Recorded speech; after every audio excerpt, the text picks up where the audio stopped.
Defending champion, starts out with one of his strongest events, an event where he had a personal best to start out last year's event, and he started right where he left off. Isaac Murphy, second from the left of your screen, picking up nicely. Curtis Beach from Duke there down in lane 3, and Murphy runs within 1/100th of a second of his last year personal best time. But more importantly, Curtis Beach takes a full 1/10 of a second off his personal best, so both off to a great start.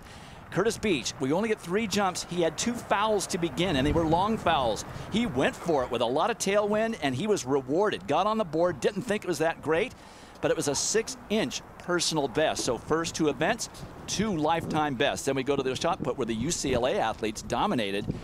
This is Giovanni of UCLA, and you can see very, very strong athlete.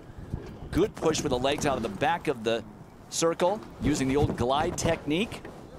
And he gets out to 45.11 3/4, a personal best. And then Marcus Nilsson using the spin technique, which is very dicey for the multi-eventers, very tough to master, but he did so beautifully. The only thrower to get out over 50 feet with a personal best 50 feet 3/4 of an inch, and that moved him up nicely. Then to the high jump. Curtis Beach has not jumped that high since leaving high school. He jumped 6'9.5" there. But he did clear 6'6 1/4 here, which is about an average effort for him. He's right around 6'6", 6'7", so still right in the ballpark for getting a big score.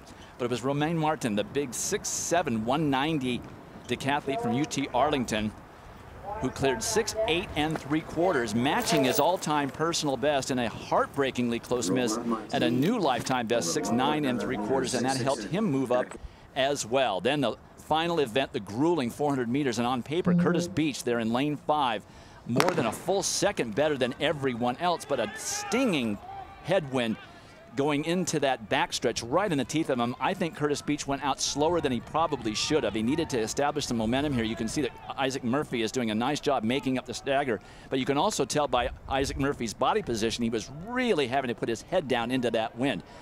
Now, Beach is a great 800-meter runner, the best 1,500-meter runner in the decathlon, so the strength starts to kick in right about now when the wind is starting to shift towards his back.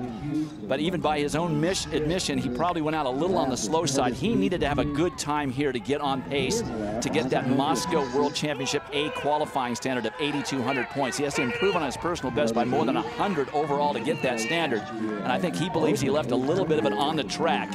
Was only able to manage 48.26. I'm sure he was looking for something under 48 seconds.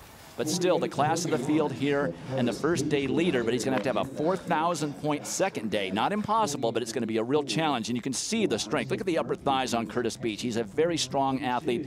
He's been running since he was a middle schooler, one of the better half-milers in the country when he was in high school in New Mexico, and it really pays off in the decathlon to have that kind of strength.